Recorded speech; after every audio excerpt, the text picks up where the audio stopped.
Magandang Miyerkules sa inyong lahat. It's February 10, 2021. Ito po si Benji Chidoro. I'm a retired bank officer who had been investing in the stock market since 2007, and I have been doing this report since August last year.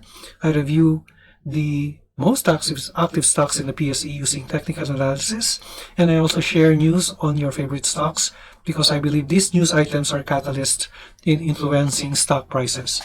Kung type ninyo ang content, I invite you to subscribe to my channel, and if you want me to review your stocks, please comment on the comment box and I will prioritize them. Meron po tayong balita sa financials ni Globe. The results of trading na PSE, lahat ng ito dito lamang sa February 10, 2021 Thursday edition of the Stock Market Today.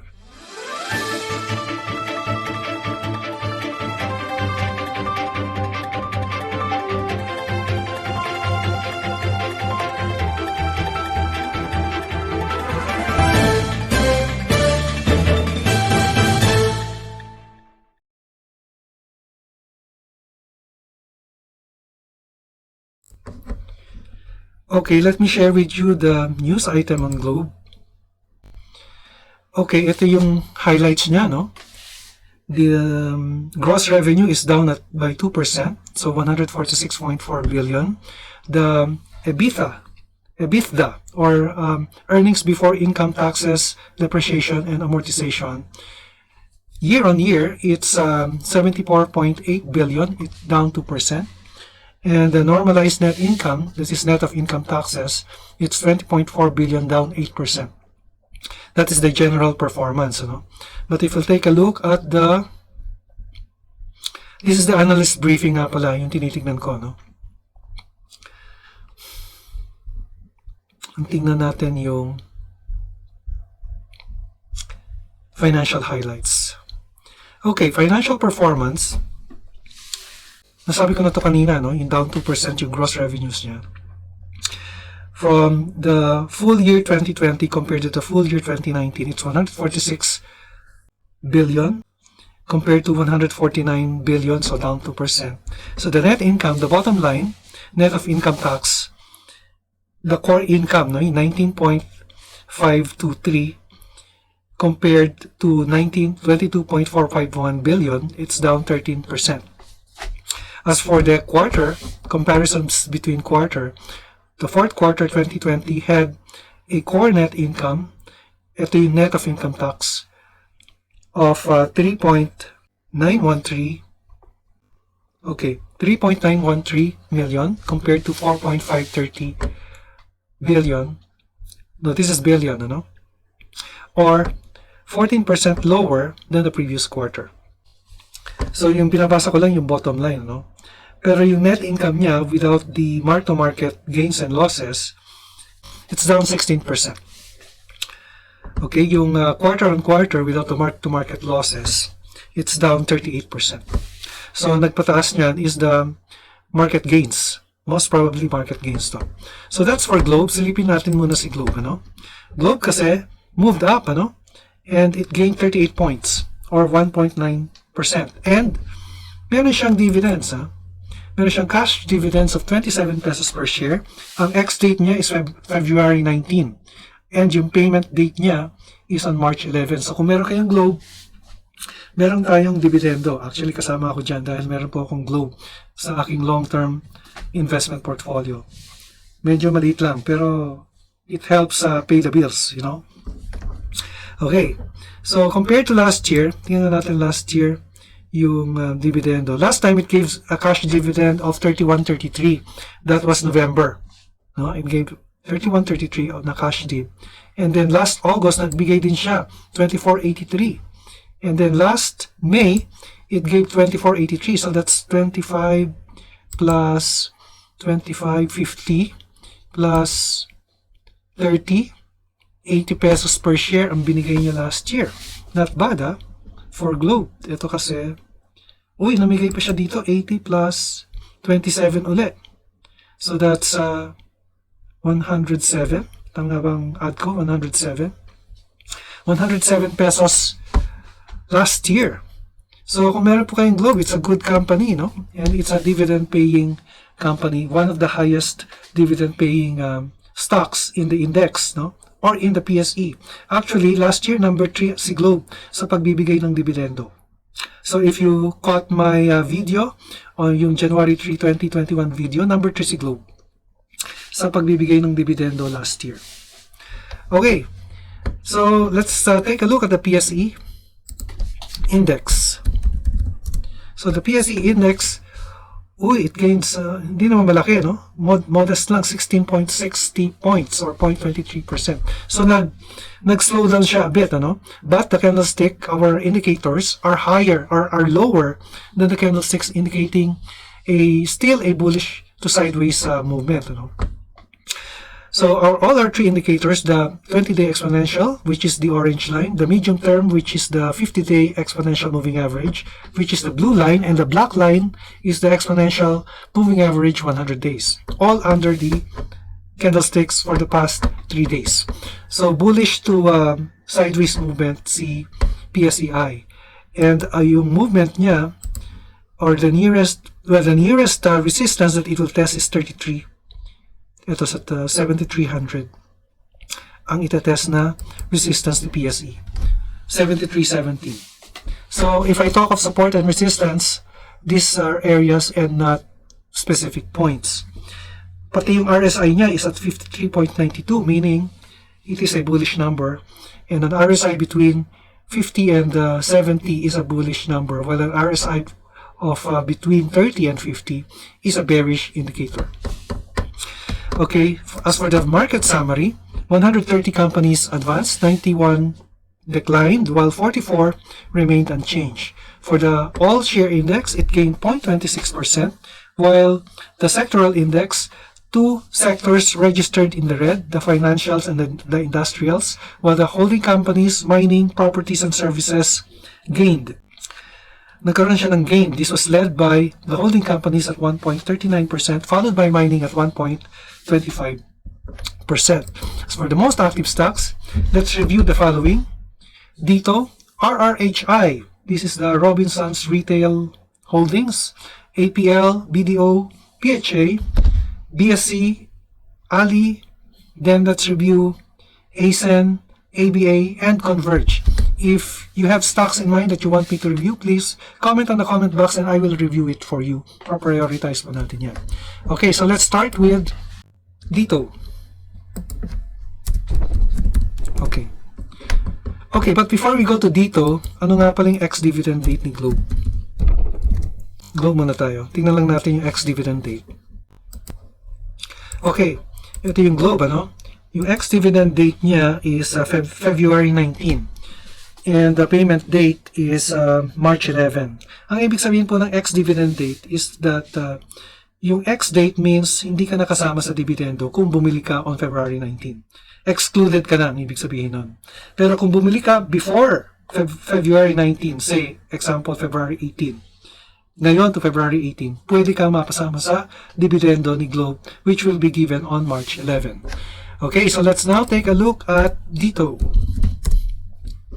Okay, dito, look at that, continuous, well, nagkaroon siya ng recovery from a red candlestick yesterday, no? So, it gained 1.22 points, kasi dati nandito lang siya, oh, noong September, napakababa niya noong September, 364 lang siya, oh, 369. In fact, kung dito ka bumili, diba, noong March 2020, nasa 1 peso lang to, 1.06, so it gained 17 times already. Anyway, ito pinakamataas na level niya, no? And it continues to move higher. Yun nga lang, please note, ano, may bearish divergence tayong nakikita dito. Ang ibig sabihin nito is that in the coming days, there is a probability that the prices may go down because it is already in the overbought level. And yung gain na nandito noong January 5 is yung taas niya sa RSI is not as much as the RSI here on February 8 and February 10, ano? So, ang tawag po dyan ay bearish divergence. Meaning, tumaas yung stock, pero yung RSI hindi tumataas as much, indicating a possible downside on the price. In the meantime, what I can do is to plot the resistance level or the support level, the nearest support that I can see is here. Dito. So 1350 is the nearest support level of dito. But wala po tayong resistance dahil this is the highest level already. No, probably we can say that the resistance level is at 16, but this is very thin. 3 candlesticks lang ang basis ko dito. So dito is at 1350, which approximates the EMA 20. No? 1440 yung EMA 20. Next, let's take a look at RRHI. RHI, alam mo, yung RHI retail holdings ng Robinsons is may fundamentals to Pero, bearish yung kanyang sentiment. And it ended with a hammer, positive, ano? Pero napakalakas nung volume niya, no? Napakalakas yung volume. Pero yung kanyang angat, maliit lang. So, ang feel ko lang dito, in the coming days, baka tumaas yung presyo dito. Baka tumaas ang presyo. So, if I were to invest, I will buy already because this is a low level already. Low level na siya. So yung pinaka support ni RRHI, Robinsons Retail Holdings, is nasa 57, nasa 57.50 to 57.60 yung year support level niya. Lagay natin sa 57.20 yung year support level niya. Okay? But, ang stock na ito, undervalued May malaki ang upside nitong stock na ito.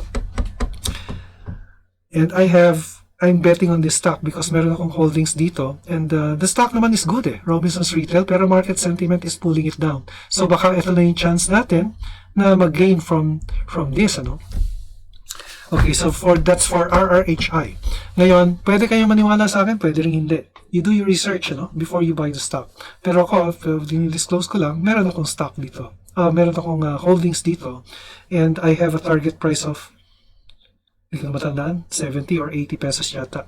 Basta't medyo mataas yung target price ko because the stock has fundamentals. Although bearish siya ngayon. And sentiment niya is bearish, pero I see maaaring tumaas ito in the coming days. Feel ko lang yan, Baka tumaas in the coming days. Okay, APL. Okay, APL, still moving sideways, and you see the candlesticks is, or the indicator, the 20-day exponential, is piercing through the candlestick, indicating a sideways movement. So, ito lang, if we will draw a Darboux box on the chart, yan siya. So Darboux box is simply a box which would indicate your borders, The upper border is your resistance, while your lower border is the support.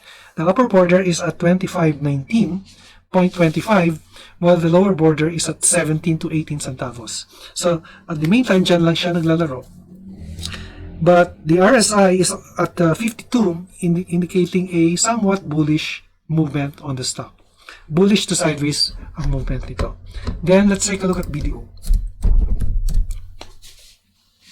Okay, BDO. Uy, profit taking si BDO, And for the past 4 days, it has been moving up. Ngayon, nag-profit taking. So, it is now at 107.30. And last time, sabi nga natin yung ating support is 100, Pero ang general direction niya looks like moving sideways pa rin.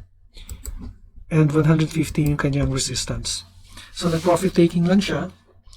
So, the lowest level that it can go is 100. Pero ang tingin ko dyan, hanggang EMA 50 yung kanyang movement 106. So, nagbabounce siya sa EMA 50 So, pagka umabot ng EMA 50, maaring tumaas uli yan.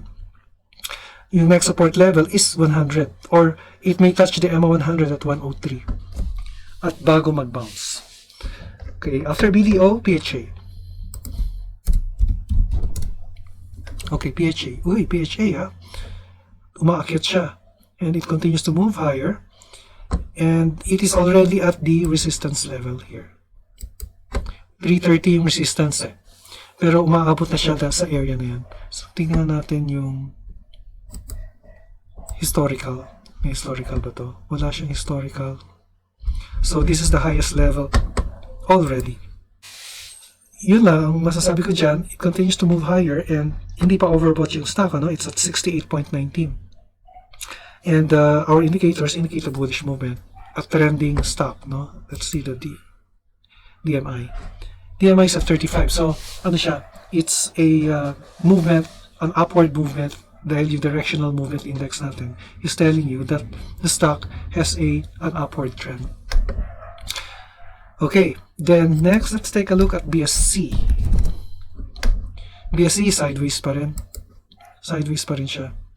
So if you look yung EMA 20, so piercing through the candlestick, and the nearest resistance is at 124.